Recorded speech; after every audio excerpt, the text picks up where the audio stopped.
And hello everybody, you're welcome back again to the Reggae Appreciation Society. Reggae instrumentals are primarily driven by what is known in musical circles as the rhythm section, which comprises of the bass guitar and the drums. These two instruments define the foundational pulse and rhythm for any musical arrangement to follow. While the bass is the soul of any band, the drums create the tempo, uphold a consistent beat, and set the structure for the rest of the band to follow. The reggae scene has produced certified genius drummers like Leroy Horsemouth Wallace, Santa Davis, and of course, Sly Dunbar. But if you were to ask any of these men who they thought the greatest reggae drummer of all time was, they would unanimously say the great Carlton Barrett. Not only one of the greatest reggae drummers, but truly among the greatest across several genres. Alongside his elder brother Aston Barrett and Bob Marley, he formed the nucleus of Bob Marley and the Wailers after the exit of Peter Tosh and Bunny Wailer, and went on to build the greatest reggae music machine ever seen. But Carlton Barrett's incredible role in reggae goes beyond his exploits with the Tuff Gong. He was one of the architects of the genre itself and lent his astonishing drumming skills to a song that most music historians claim is the first reggae song ever recorded in 1968. Carlton was also credited with discovering and mentoring the great Sly Dunbar, a drummer also regarded by many as the greatest in reggae history. But despite an incredible start to life and numerous achievements, Carlton was cut down in his prime in an assassination by the person closest to him, an event that is one of the saddest in a reggae history that is already overflowing with tragedy. Let's take a look at the incredible life and times and sad ending of the great Carlton Barrett. He was born on the 17th of December 1950 in Kingston, Jamaica, and was the sixth child of blacksmith Wilfred Barrett and housewife mother Viola Barrett. Carlton would grow up in a tenement yard on Beeston Street in downtown Kingston, very close to Orange Street, that was a musical hub popularly known as Beach Street.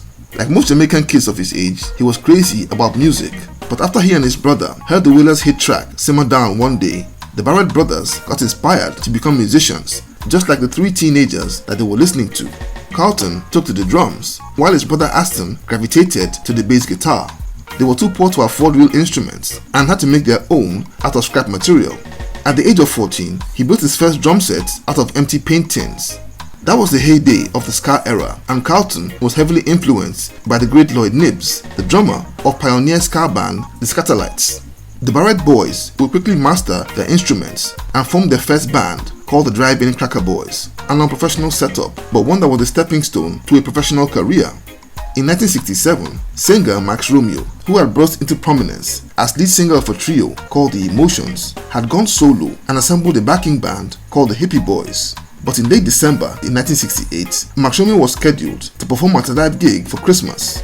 But on the day of the concert, his rhythm section failed to turn up. But luckily, he had noticed the outrageously talented Barrett boys and hired them to fill in for his missing band members for that show. The performance that day was spectacular, to say the least, and they became the Hippie Boys' new drummer and bassist. With Carlton and his elder brother in their ranks, the Hippie Boys would become a musical force in Jamaica in a very short time. They were also in high demand as a studio backing band by 1969. It was in that period that the Barrett brothers would lend their skills to arguably the first reggae track ever recorded, that was the song Bangarang, put together by producer Bunny Lee for singer Stranger Cole. And they would also play in hit tracks like Derek Morgan's Hold You Jack and Harry Johnson's smash hit Liquidator. It was in that period that Carlton would notice a younger teenager that he often saw drumming passionately on some old cans in the street, and he recognized something special in that kid and would tutor and mentor him until he was ready and good enough to join a respectable band that would become known as Skin, Flesh and Bones. And that kid was called Lowell Dunbar, who would eventually go by the name of Sly Dunbar. Over time, the Barrett brothers' exploits would catch the attention of eccentric genius producer Lee Scratch Perry, who would include the pair in a new elite studio backing band that he was putting together called the Upsetters. Carlton Barrett's tight-fisted and thunderous yet beautiful drumming technique would be the foundation and driving force for the hits and all-time classics that Lee Scratch Perry would produce. And one of the most popular of that time was the track named The Return of Django that would reach number 5 on the UK singles charts in 1969. Meanwhile, the Wailers trio of Bob, Bunny and Peter were hustling for the next breakthrough after parting ways with Coxsone Dodd and Studio One a few years earlier. They would go into a collaboration with Lee Scratch Perry that would for the first time bring them face to face with the genius of the Barrett brothers in 1970. The Wailers spent only 8 months at Perry's studio, but recorded 2 albums and about 40 singles before parting ways with that producer on very hostile terms over money. And when the Wailers left, they took the Barrett brothers with them. And a year after leaving Perry, the Wailers backed their record deal with Island Records and released the album Catch a Fire a year after that. An album that was a groundbreaking, critically acclaimed classic that would set the stage and direction of roots reggae going forward.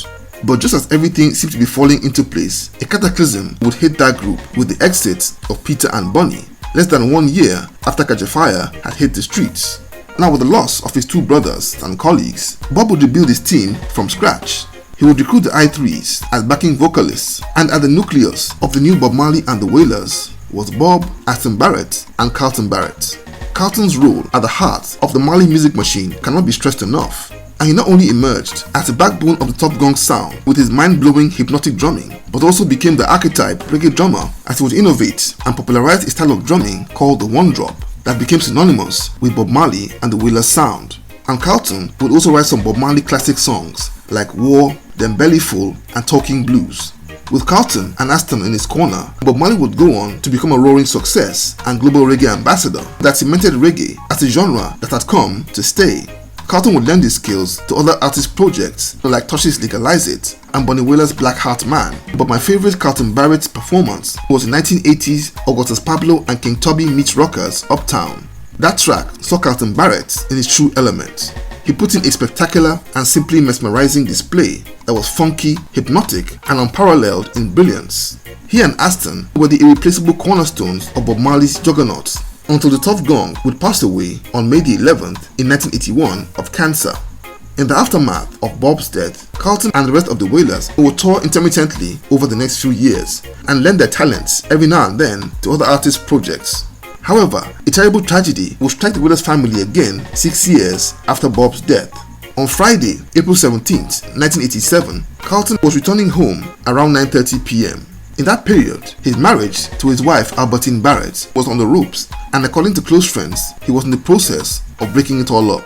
As he was opening his gate, a lone gunman would creep up behind him and shot him twice, killing him instantly on the spot at the age of 36, the same age as Bob 6 years before. It was a sickening tragedy that shocked the entire island, which had seen so many of its brightest stars snuffed out over the years. Not long after Carlton was killed, his wife, her lover, and another man were arrested and charged with his killing. It would be uncovered that his wife and her boyfriend had paid for a killer to take him out. They were eventually found guilty of conspiracy and sent to jail. But in one of the most shocking and painful twists, the 3 conspirators were set free after only a year behind bars due to a legal technicality. There are so many painful stories in reggae history, but this one really got under my skin. But ultimately, despite its sad ending, Carlton Barrett's story is no tragedy, and instead is about one of the greatest drummers to ever walk the earth. In my humble opinion, he had no equal or rival as far as reggae music is concerned. A true musical genius that was among the architects of reggae music as we know it today, and the archetype of every reggae drummer who has come after him. So there you have it. Thank you for watching the video today. Please leave a like, subscribe, and until next time, Jah bless.